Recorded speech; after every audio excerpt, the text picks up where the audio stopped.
कौन थी वो? मैं 8 महीने की प्रेग्नेंट थी और अपनी डिलीवरी के लिए अपने मायके गई थी। माँ ने मुझे फोन पर बताया, घर के पीछे की तरफ जो खाली जमीन थी ना, वहां पर एक नया कमरा बनवा लिया है।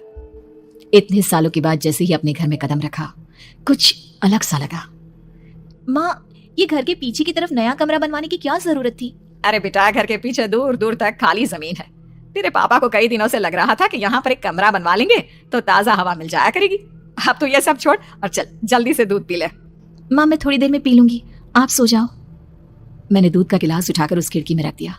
पता नहीं कब आंख लग गई। अचानक से खिड़की के पल्लों के खड़कने की तेज आवाज आई। दूध का गिलास धड़ाम से जमीन पर आ गिरा। जमीन पर गिरते ही दूध का रंग लाल हो चुका था। मैंने खिड़की से झांक कर बाहर देखा। चारों तरफ धूप अंधेरा था। उस अंधेरे की तरफ से कुछ आवाजें आ रही थी, जैसे छोटे बच्चे आपस में खिलखिलाकर मस्ती कर रहे हो।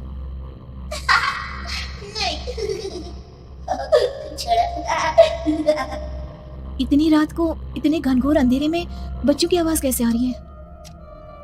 घड़ी में वक्त देखा तो ठीक 12 बजे थे। देखकर मैं सन्न रह गई। बुरी आत्माओं और भूतों की कई कहानियां मैं सुन चुकी थी।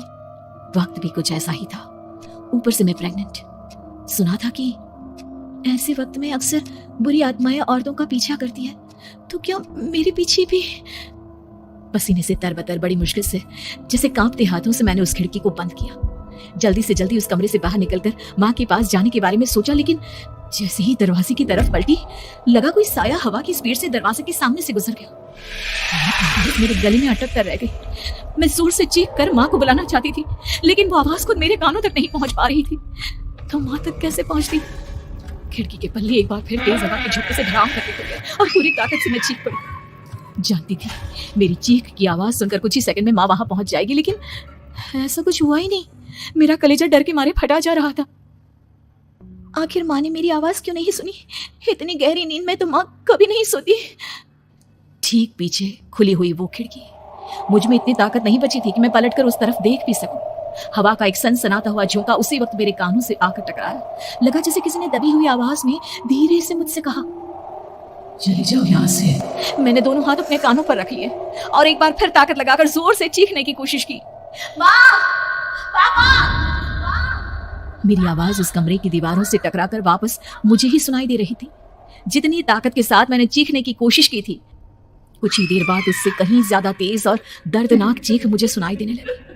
ये आवाज ठीक मेरे पीछे खिड़की से आ रही थी। वो आवाज मेरे कानों में पिघलते हुए लोहे की तरह गिर रही थी। उन आवाजों में हैवानियत थी। वो आवाजें किसी इंसान की नहीं है, इतना मैं समझ चुकी थी। कांप रहे हाथों से मैंने अंधेरे में कुछ ढूंढने की कोशिश की।